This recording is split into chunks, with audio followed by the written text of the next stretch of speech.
All right, today's session, I'm hoping will be brief. The Olympics have just started.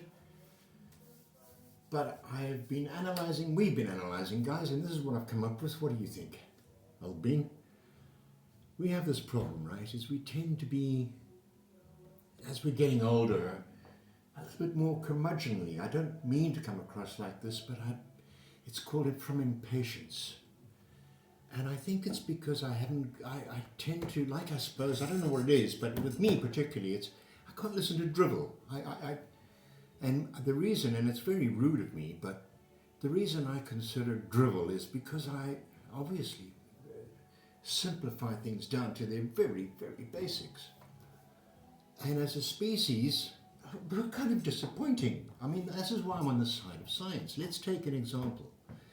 You got to bet your bottom dollar that all the boys who were building kites with motors in the turn of the last century, the Wilbur Wright and his bro and all that shit, you know, these guys were dreaming of flight. Da Vinci dreamt of flight. We look at birds and we go, wow.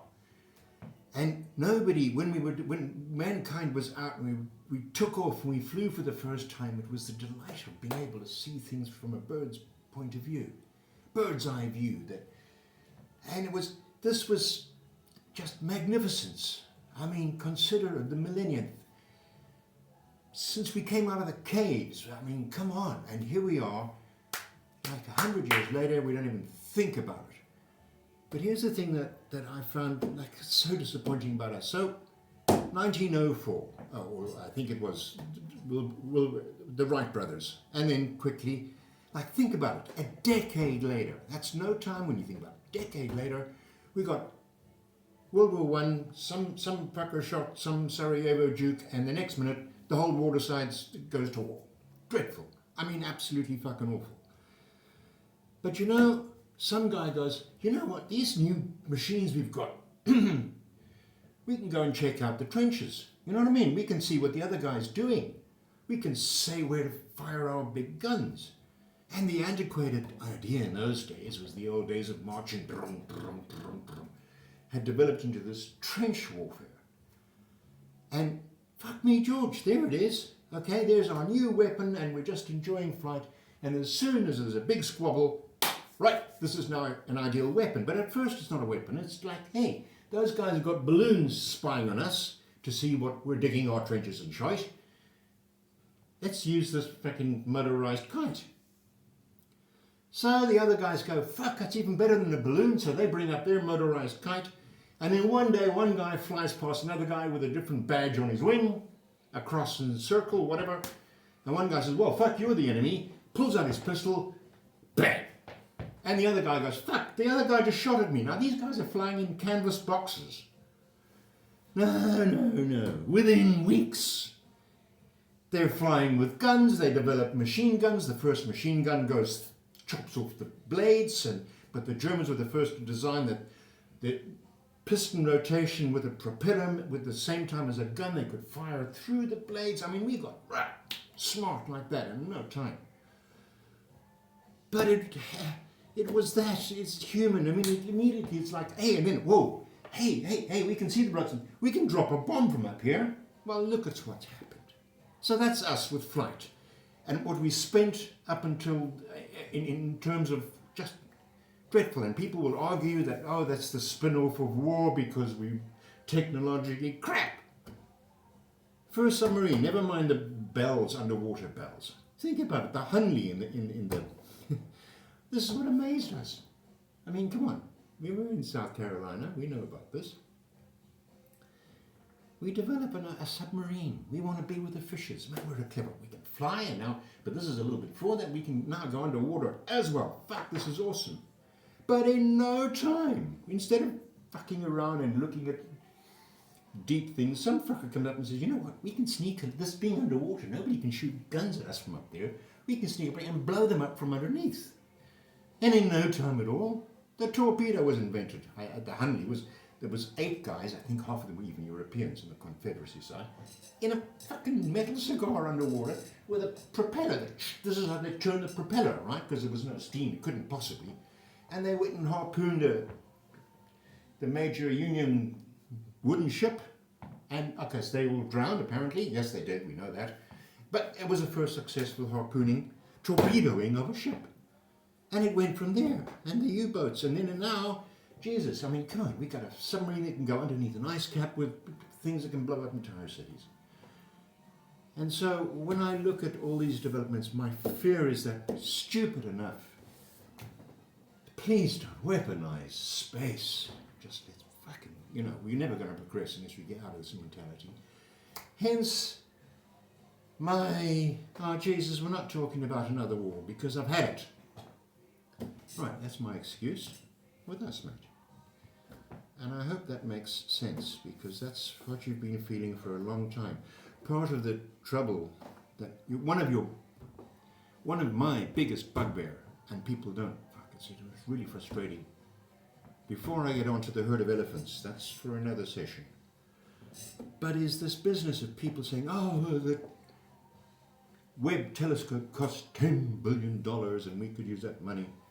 Other people have said to me, Mars. What are we looking for? Water on Mars, on the moon? There's a thirsty Ethiopian. Piss off. Yes, poor Ethiopians. This is not anti-me. You're missing in the fucking boat. You're looking at the wrong spot. See, you're against 10 billion. Do you know how much an aircraft carrier costs? And how many of the United States got alone? Right? This, never mind the maintenance, costs a lot more in billions than the 10 billion that you're talking about. So they always want to say, oh, don't go to Mars to look for water. Fuck off, man. We waste so much money on arms. It's like angry monkey. What are we still doing? What is the bloody point? I mean, fucking hell. We've got one life. Why? Who gives a fuck? At this point, what Muhammad or Jesus or anybody fucking said anywhere at any time in the past. That we've now got to go out and burn flags. Countries' names change. I mean, I live in this beautiful country, I know, but, and they talk about who owns what. I mean, everybody's come through here. I mean, the Ottomans were here for 400 years, the Turks, and I mean, we've had Romans come marching through, we've had Napoleons, we've had Germans, all right, they all get shorter and shorter periods as technology and people don't move as fast. And borders change. This is perhaps one of the stories. To give an example, I do get incensed, I don't just blub. In the 90s, and this is one of the things that I look at things and I go, why don't people see it this way? It's so fucking simple. In this beautiful country, some fucking idiot in a helicopter went and hoisted a flag on an island that was about the size of this apartment. I mean, it didn't have a chapel, it couldn't support a fucking rabbit, but he hoisted a Turkish flag on a little rock called Imya or something, on the Turkish Greek, down there, doesn't matter where.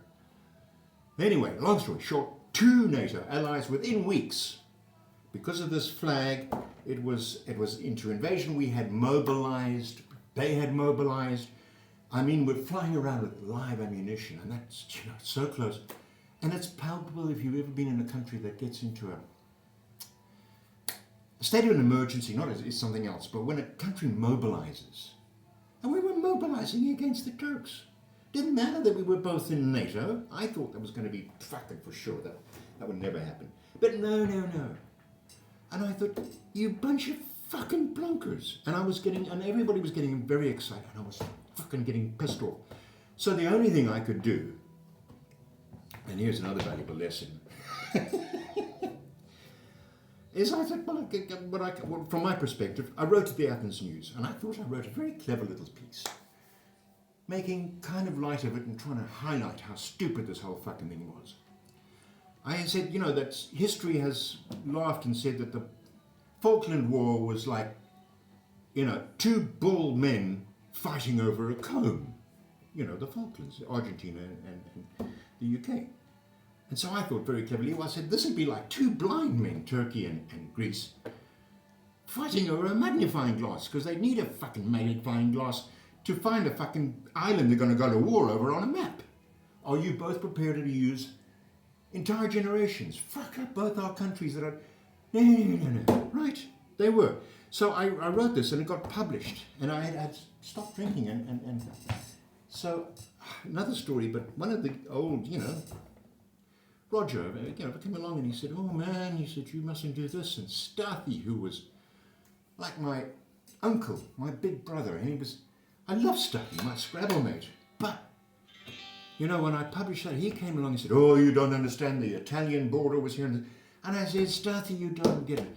But I realized even my closest mates wouldn't see it. And he was Greek. And I said, but you've got a son. You want fucking Aresti to go and fight the Turks all over again. Over what?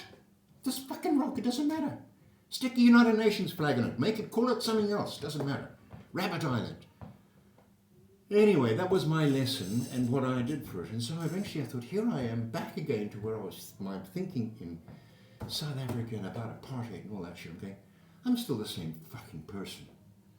And I get frustrated because that was one of the first things I don't know. And so, so when I get this age, I go out and listen to blah, blah, blah. Oh, man, it makes me feel bad. And here's the thing is, Johnny's the only one in strip. Well, I fucking know I'm right. And that's sad. And I'm not the person. Anyway, that, my boy, is today's session. And I think this is getting easier. We're progressing. I've got to get this out because, see, there's a Lightest Africa's written, half of it's actually written, the rest of it's on there, and then I've got to get into Never Is Now, which is the science fiction, but I can't get in halfway through all these things because there's something in here that's bugging the shit out of me, even more than what you've heard. And it's a great story, and I've finally figured out how I'm going to tell it, because otherwise it comes across as totally unbelievable, even to me. But it happened, it's documented. Have a swell vacation, y'all.